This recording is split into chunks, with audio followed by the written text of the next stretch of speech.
Olá, gente boa, tudo bem com vocês? Bem-vindos a mais um vídeo na caderneta no Mundial. Vamos falar sobre o jogo do Brasil de ontem, frente à Noruega. O que dizer sobre este jogo? Um jogo em que eu saio triste, saio desapontado, desolado com a prestação da seleção brasileira frente à Noruega. Tinha, honestamente, outras aspirações em relação à seleção brasileira, não pela individualidade, mas pelo coletivo. Por acreditar que com uma seleção com menos estrelas pudesse privilegiar o coletivo, confiando também em Ancelotti, mas a verdade é que isso não aconteceu. O Brasil foi eliminado nas oitavas de final, frente à Noruega, uma seleção extremamente competente, uma seleção extremamente forte, mas o meu sentimento é esse, de tristeza, de frustração. Eu vivi no Brasil, a minha mulher é brasileira, por isso a minha relação com o Brasil é muito estreita, muito próxima. Acho tudo de, de lés a lés no Brasil encantador, maravilhoso.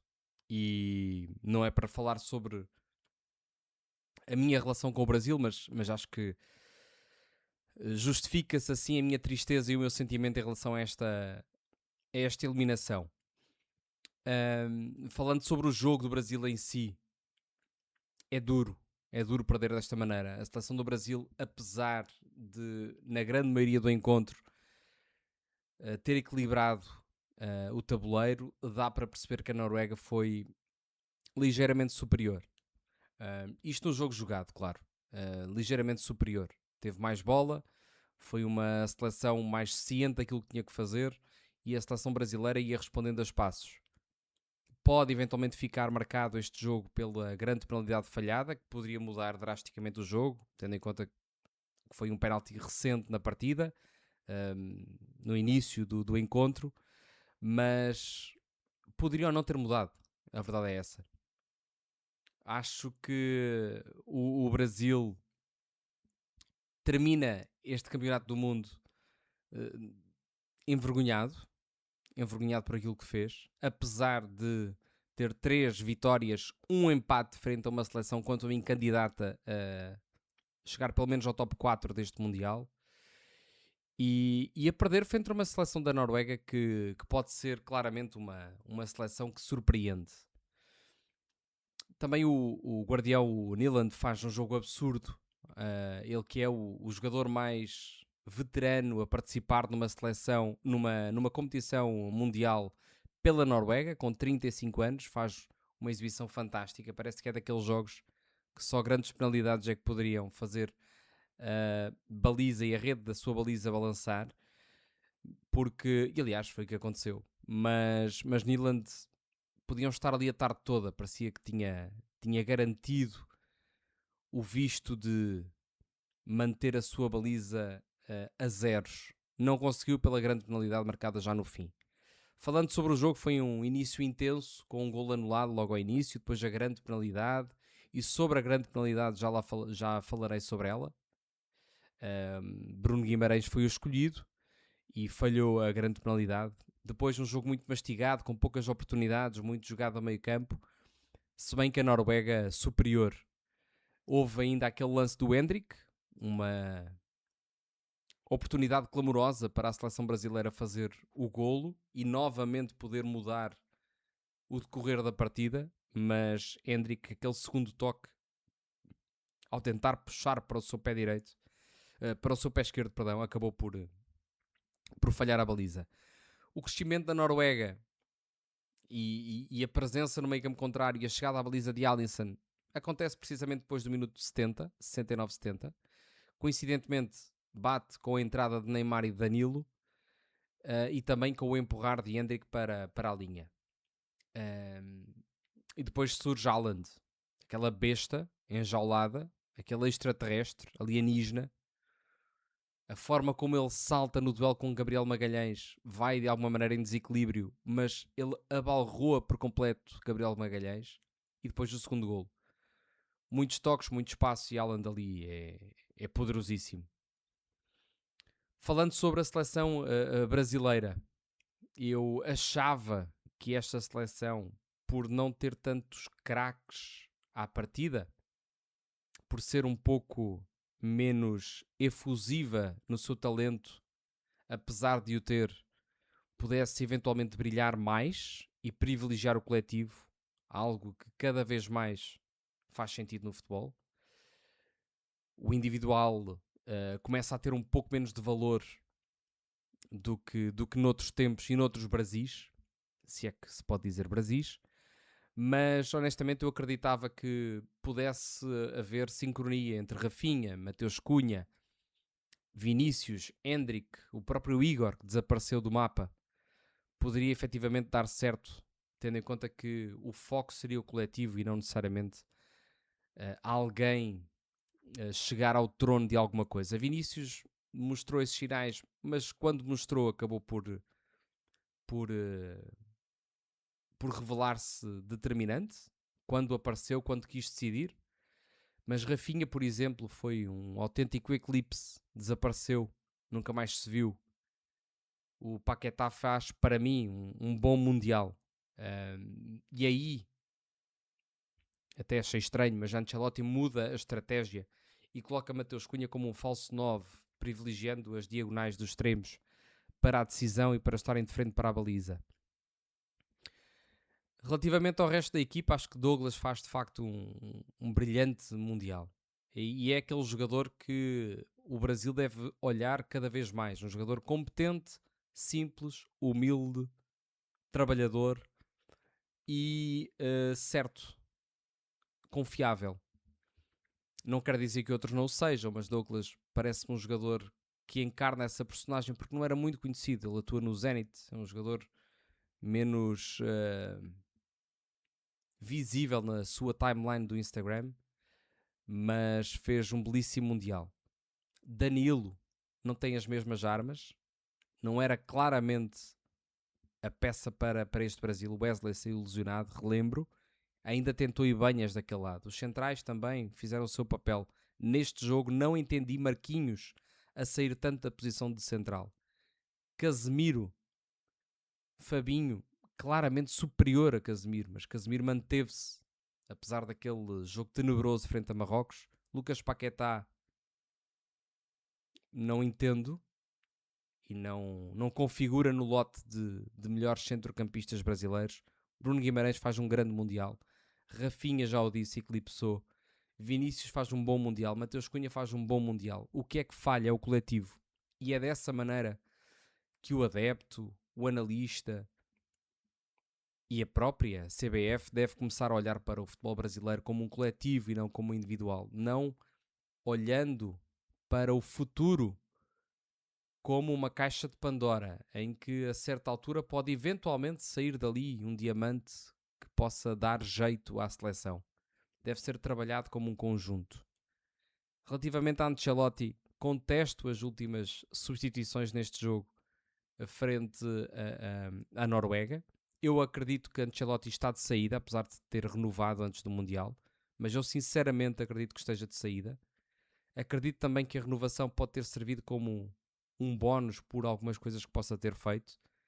Não me admiraria a saída, ainda para mais depois da reação que Ancelotti teve depois do jogo. 5 minutos de conferência de imprensa para os adeptos brasileiros, é muito curto, não falou ali no pós-jogo e nem ficou no estádio para agradecer adeptos, nem para confortar os jogadores, dirigiu-se diretamente para os balneários, como reportou Fred Caldeira, que estava no estádio. Por isso, Ancelotti parece-me frustrado, cansado, e todos nós sabemos que o futebol brasileiro e tudo o que envolve pode eventualmente cansar e desgastar a relação entre treinador e jogadores, equipa, tudo por aí em diante. Acho honestamente que Ancelotti não se mantém. Ainda para mais, agora se cairá uma chuva de críticas a Ancelotti. De todos os lados. De quem concordava com a entrada de Neymar no lote, com quem não concordava, com quem concorda com a decisão de bater Bruno Guimarães o penalti, com quem concordava com Fabinho em vez de Casemiro. Bem, vão pegar por todos os lados. Acho honestamente que as substituições não foram bem feitas, principalmente aquelas em que coloca Danilo e Neymar. Neymar eu percebo, era para ser o papel de Mateus Cunha, que não é um ponta de lança fixo, e fazer ali quase como um vagabundo, mas o jogo não estava para aí. E para além disso, Neymar não está de todo em condições de jogar um campeonato do mundo. Não está em condições de jogar o campeonato brasileiro, quanto mais o campeonato do mundo. Neymar nunca iria fazer o papel de Mateus Cunha, nem de perto. E, portanto, empurrar a Endrick para a linha, para eventualmente ele atacar a corredor central partindo da linha, o próprio Vinícius, que já estava habituado, não fazia sentido com o Neymar, porque ele não tem a agilidade nem a capacidade física para o fazer, para ligar com quem se aproxima dele ou para ligar com os mais próximos. Aliás, Neymar, no decorrer do jogo, foi fazendo um papel quase de centrocampista, de trinco, aproximando os centrais para distribuir, quase como um Pirlo, já em final de carreira, a armar todo o ataque. Neymar é a única posição que pode fazer.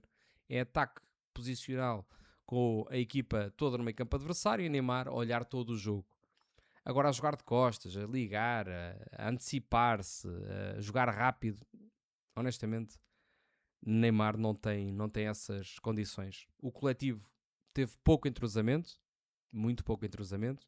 Sobre Neymar, ainda antes de falar sobre ele, vou falar sobre o penalti.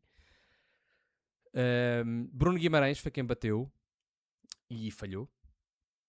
Bruno Guimarães, que em toda a sua vida, creio que tem 5 penaltis batidos. E claro que se contestou. Deveria ter sido Vinícius Júnior, um pouco mais habituado a bater os penaltis no Real Madrid e na seleção.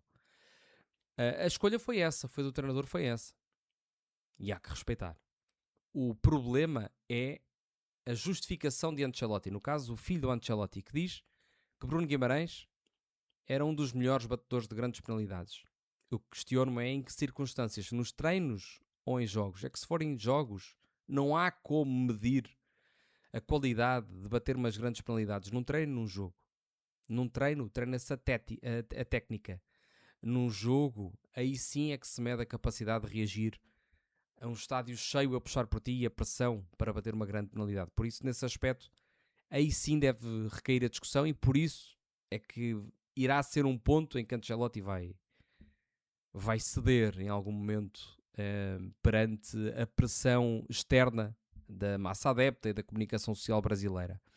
Mas sinceramente acho que não é uma má escolha por si só. É bater um penalti. É o que é. Todos os jogadores o fazem. Bruno Guimarães certamente o faz muito bem. Há mérito de Nilan também na defesa. Para mim, a questão que deve ser discutida com Ancelotti, porque é que o escolheu e em que base, o que é isso da estatística de que Bruno Guimarães poderia ser um bom batedor de grandes penalidades, mas mais do que isso é por que razão é que analistas, comentadores desportivos, no pós-jogo, estão a dizer não deveria ter sido Bruno Guimarães. Isso é um fait divers. Isso é uma discussão vazia. O Bruno Guimarães tem mais do que capacidade para bater uma grande penalidade. Isso é alimentar o nada. E eu acho, honestamente, que Bruno Guimarães vai ser um novo Barbosa, vai ser um novo Fred, como foi no Brasil. O Fred, posteriormente, noutra eliminação, o centrocampista.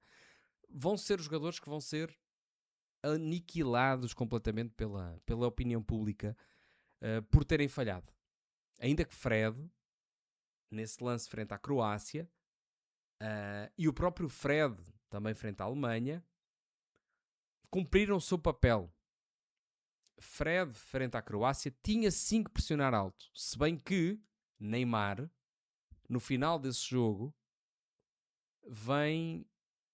Aliás, no lance do próprio jogo, ainda dentro do campo, questiona porque é que foste pressionar? Como um capitão devesse, perante uma série de câmaras, contestar a decisão do seu colega e atribuindo as culpas diretamente a ele.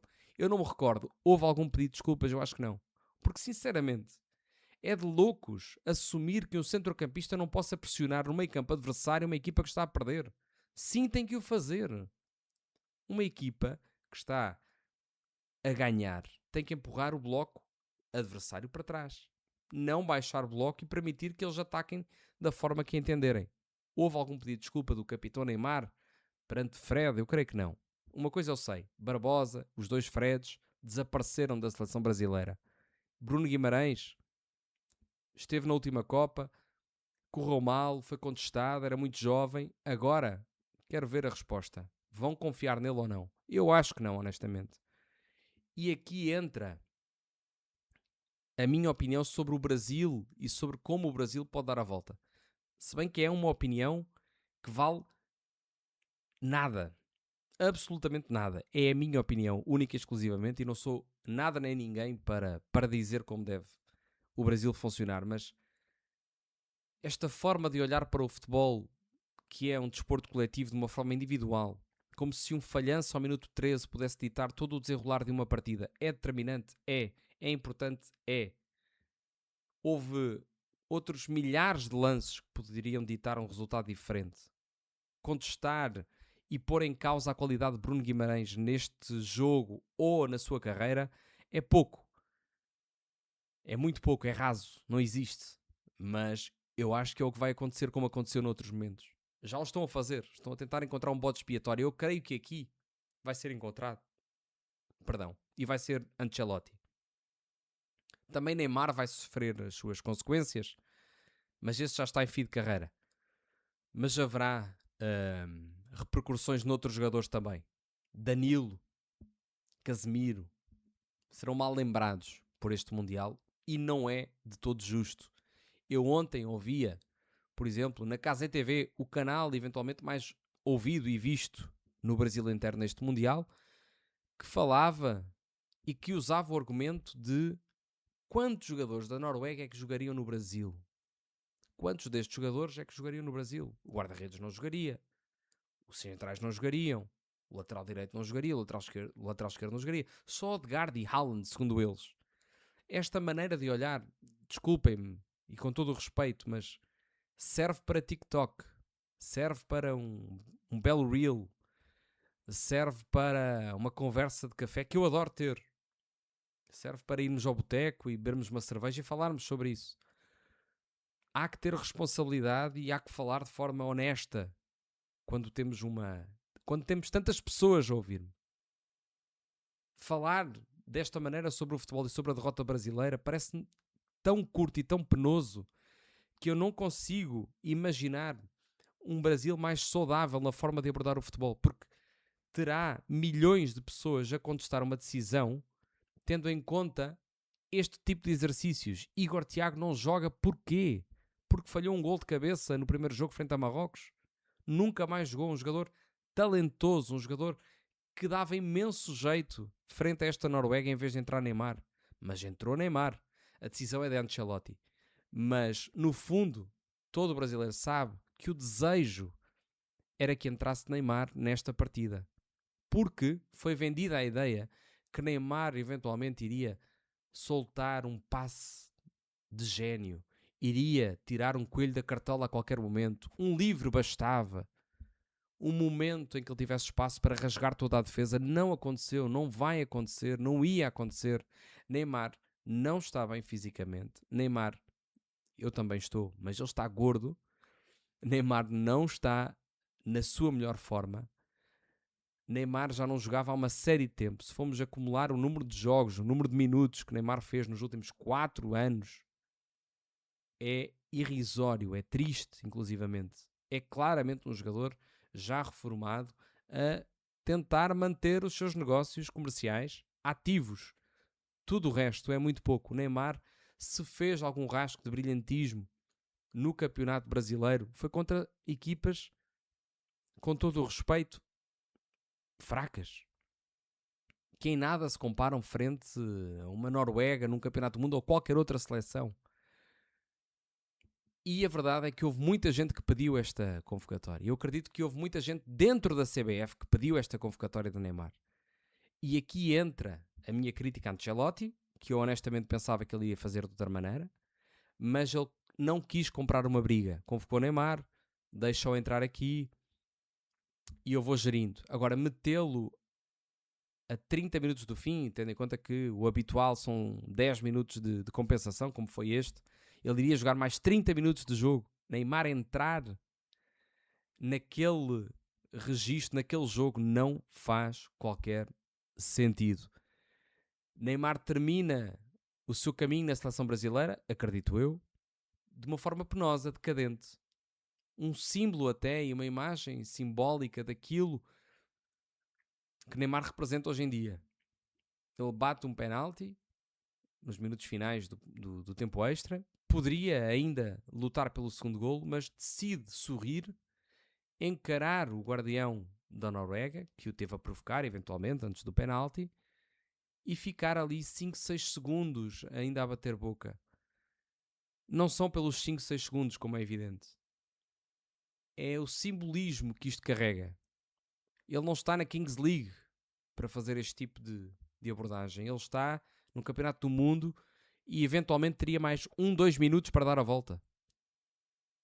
Mas a sua reação foi reagir emocionalmente, pessoalmente, com um ego ferido, a uma provocação do adversário. Talvez fosse o que Nyland quisesse. Era provocar isso mesmo em Neymar. Mas todos reconhecemos que poderia ter sido diferente, acredito, se Neymar não entrasse. Fica desta maneira. Eu creio que em 2030 Neymar já não estará lá. E também respeito, atenção, e peço aqui que entendam que eu não tenho nada, rigorosamente nada contra Neymar. Sempre o elogiei imenso. Mas eu acho que era evidente que Neymar não estava em condições. E esta pressão fez, de facto, alguma confusão. Fez-me alguma confusão. Porque, honestamente, nunca percebi. Porquê? Porquê tanta necessidade de Neymar ir? Ele não está em condições. Eu via os jogos do Santos propositadamente para ver Neymar, para perceber se ele estava bem ou não. Eu vi 7, 8 jogos de Neymar nesta temporada. Não foram muitos mais. Eu vi 7, 8 jogos, tranquilamente, de Neymar. Ele não estava bem. E ele foi ao Mundial.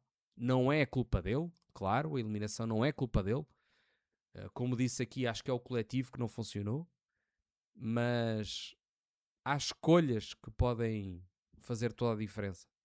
Há escolhas que podem fazer a diferença. Não necessariamente em quem bate um penalti, em quem bate um livre, em quem remata, em quem faz o passo para lá ou não, mas quem, ao entrar, molda a equipa. Neymar entrou, empurrou Endrick para o corredor. Vinícius para o lado esquerdo. São 3 jogadores que não defendem praticamente.